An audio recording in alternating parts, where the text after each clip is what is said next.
Hello there. Yes, my name is Kenneth Como. Um, I'd like to speak of some of the difficulties I've been in the last few years. This, as you noticed, the title of this website video is called Pierre and Honora Cult or Social Club Cult. And what the difficulty that we're facing, that my wife and I are separated at this time, and what brought that about is that some years back, both my wife and I did participate in a small Baptist cult group in the Cheticamp area, where the teacher's name was Pierre. And we were there for several years participating in this Baptist cult. And after some time, I recognized that there were some errors in the teachings. And I said to my wife, it would be better if we stopped attending the Baptist group. It was mostly a Bible study group back then. So I recommended to my wife that we would stop attending, in which she agreed to it, and we did stop, and we did go to another church for a while.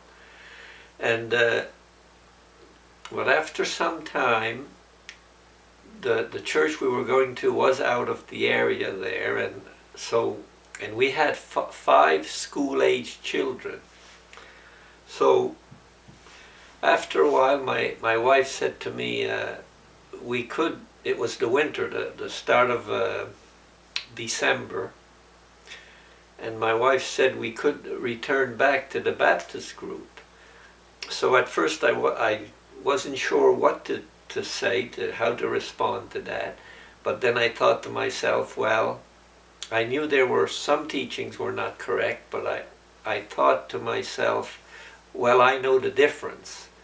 I know what is correct and what isn't, and I thought that I could help my family to understand also what was correct and what wasn't.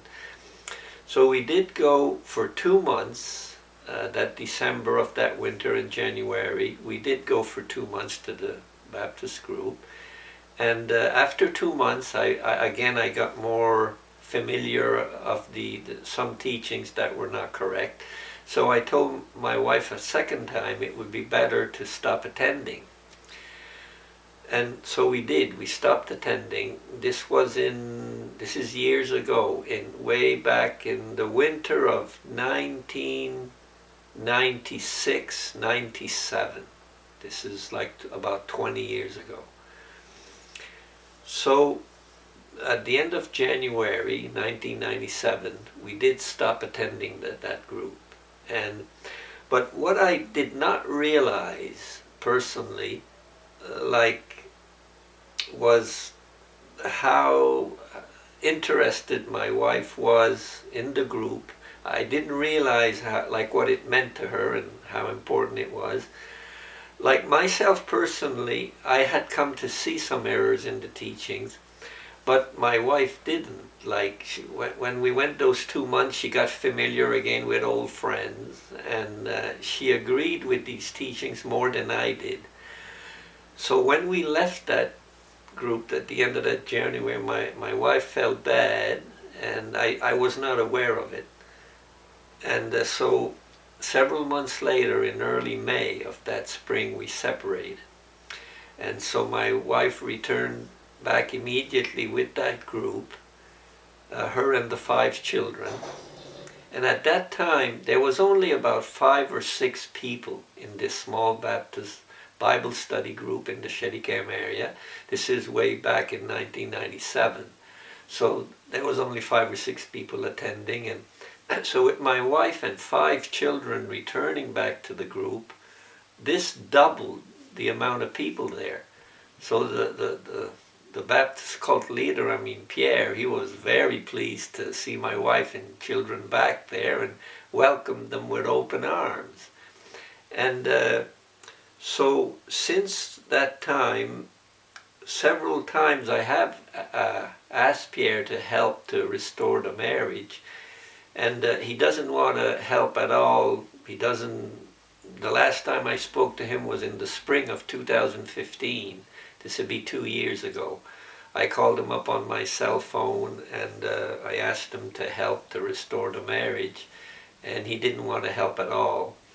But I mean, I understand, like, my wife strongly supports his social club cult, and like as many as 3 or 4 church programs each week.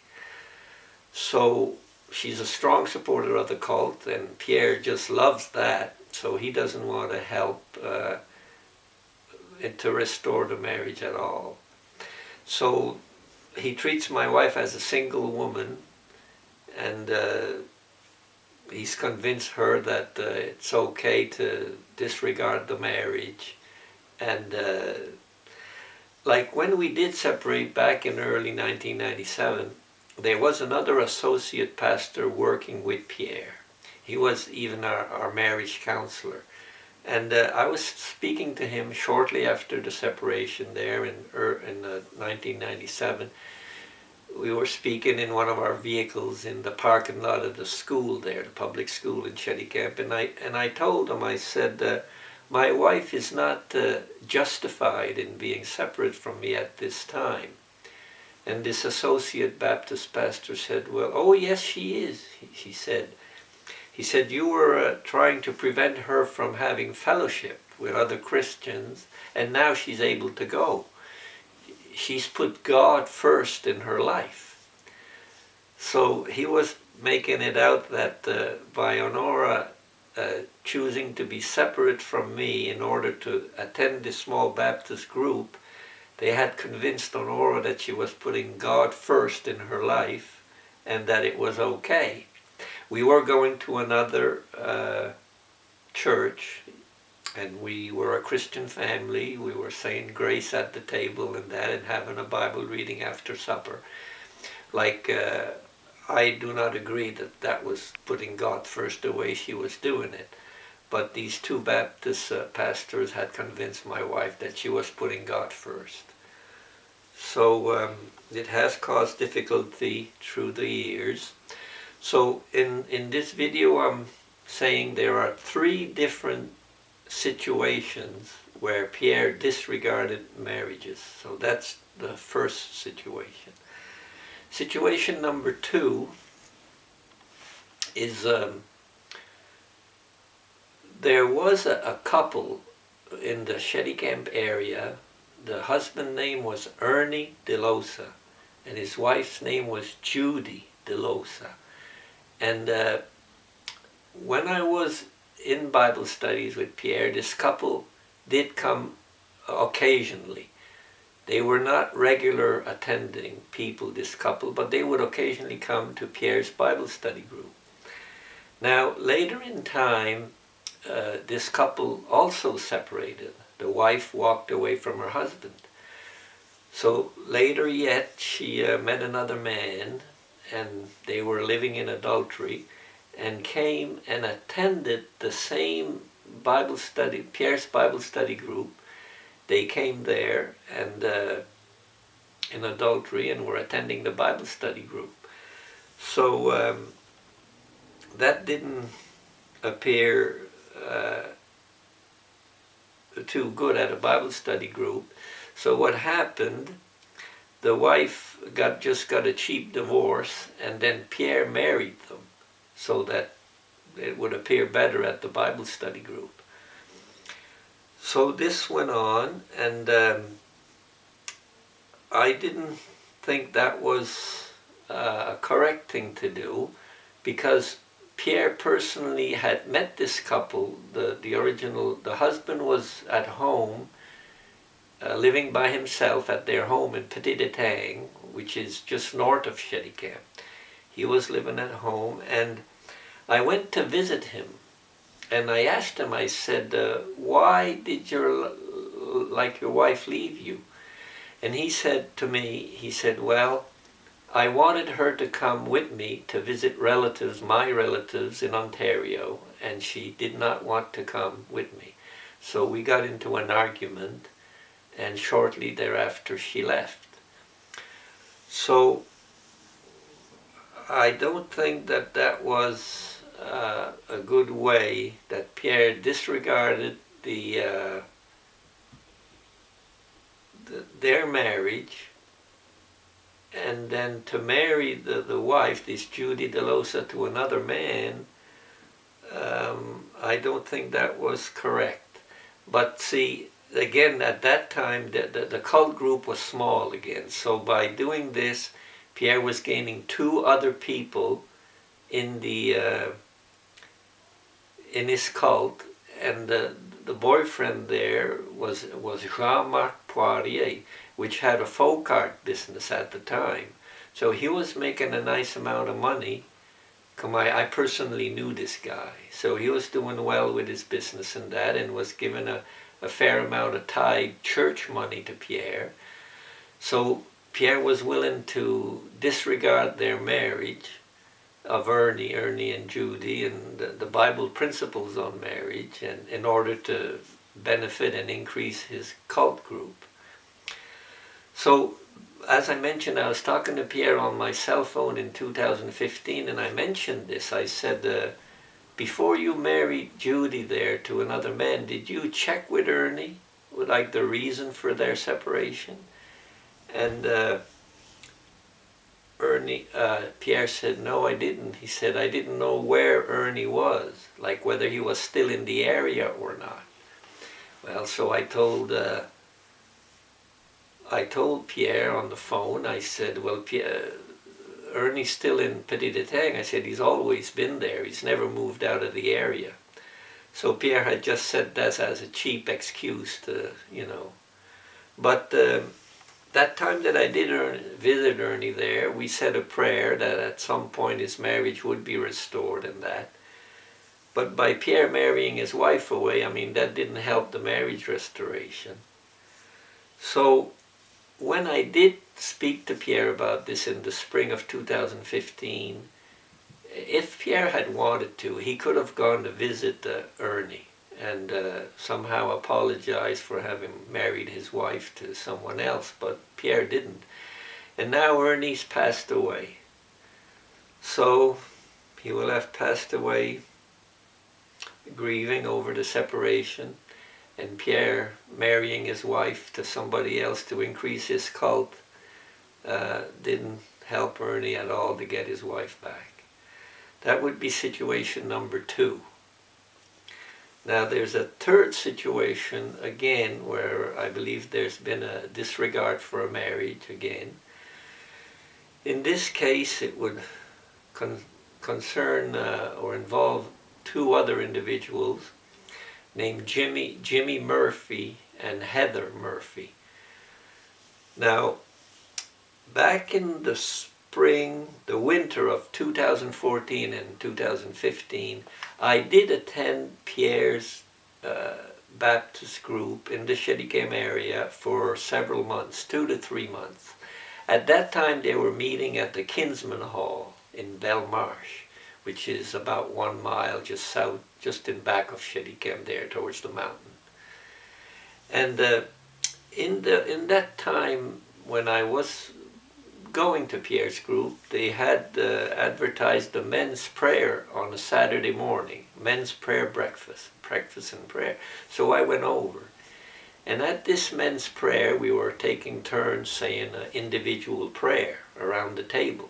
There was about 6 or 7 of us. So when it came the turn to Jimmy Murphy to say a prayer, he prayed for his marriage. He said he had difficulty in his marriage and prayed for God to help. So the prayer kept going around the table, and when it got to Pierre, which was the last one to pray, he said not a word to help this prayer request that had been made to help a marriage. Pierre didn't say a word. And after that, for the following month, like Jimmy wasn't coming regularly at the church services on Sunday. what I remember of it, he might have come one or maybe twice in the month after he asked for prayer. And then after that, he left for Alberta to look for work. So the approximately 2 months from there that I went to the church services, at Pierre's services there, Pierre never at all asked for prayer to help Jimmy, to help find work, or he didn't ask for a small money donation to help pay the costs of Jimmy traveling and looking for work.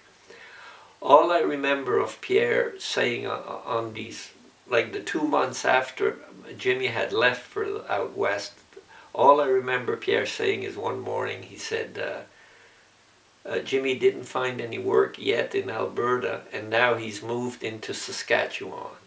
That's all I remember him saying. So he wasn't offering any help at all, and just saying that as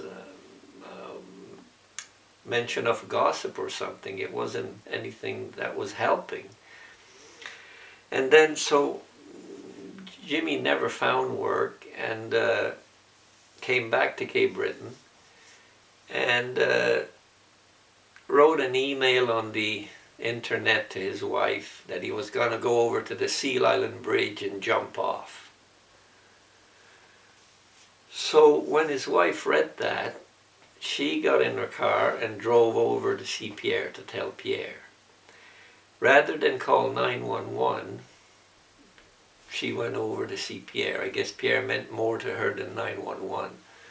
So she told the news to Pierre. So Pierre called the RCMP and then headed over to the Seal Island Bridge. And they didn't get there in time. So Jimmy Murphy jumped off the bridge and committed suicide. And Pierre was there, so he identified the body. Now, that's later that summer in 2015, someone commented to me, Pierre's wife has terminal cancer, and now Jimmy's gone, Jimmy's dead. So it may be that Pierre has his eyes set on Heather Murphy. So I didn't know what to make of it. I thought maybe it's true, maybe it isn't, But last August of last year, 2016 in August, Pierre Chesson's wife died of terminal cancer in August.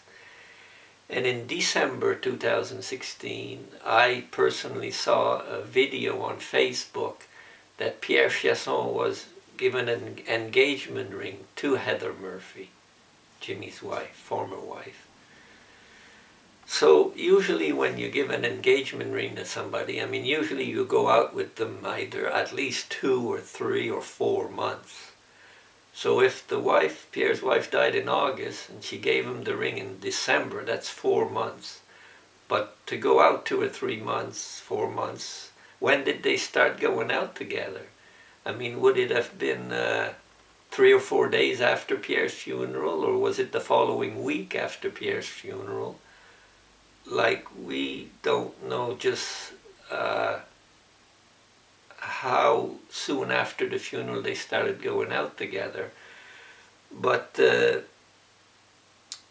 I understand that they knew each other enough for Pierre to give the engagement ring in December 2004 months. If they had been flirting together since Jimmy's suicide 1 year before, they knew each other well enough to be engaged in December.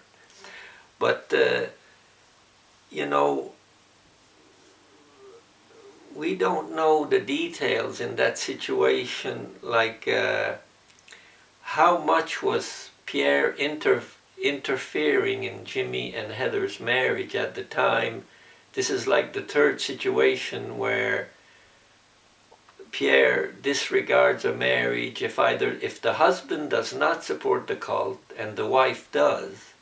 The 2 previous situations, Pierre disregards the marriage and supports the wife. In this case with Jimmy, well, it was more that he was minimal. He wasn't disregarding the cult altogether like I was, or Ernie Delosa was. He was occasionally coming to the services, what I've seen, but he wasn't a strong supporter of the cult, and Pierre knew this very well. So Pierre seemed to disregard or not be too concerned about their marriage or helping out. So we don't know how much, if Pierre was interfering in their marriage. Another point, to consider is what was Pierre's interference in Jimmy Murphy's marriage a contributing factor to his suicide? Like, we don't know this. We don't know. It's just that Pierre follows the same pattern of disregarding marriages and manipulating the situations to his favor. In these three cases, it's obvious that he manipulates the circumstances or what to his favor. So something else I would like to mention, as I said earlier, I've been trying to restore our marriage, and I've been exposing some of this corruption there the last few years. And last year, sometimes I put signs out, road signs out in Cheticamp, right on Main Street. I have these road signs on plywood painted with red paint, and I'll put something like my wife is in a cult, or Pierre is a cult leader, or Pierre treats my wife like a single woman, or something. So last year I had one of my signs out by the road, and one of Pierre Chesson's cult supporters drove by and stopped. And he said to me, he said, "You should take that sign down." And so I had no comment to say about that, taking my sign down. I didn't answer. So then he says, "I have money." He says, I can get somebody for $1,000, I can get somebody to kill you. He said, "So you'd better take that sign down, or somebody will be coming to see you in a coffin." So again, I didn't say much. I just wasn't saying much, and so he left. So later that day, I reported the incident to the RCMP, and the RCMP went to see the guy, and he backed off. So that was good. And I kept on going with my signs. But it is quite a difficult situation, and it's kind of sad that it's that way, but sometimes there are difficulties in life.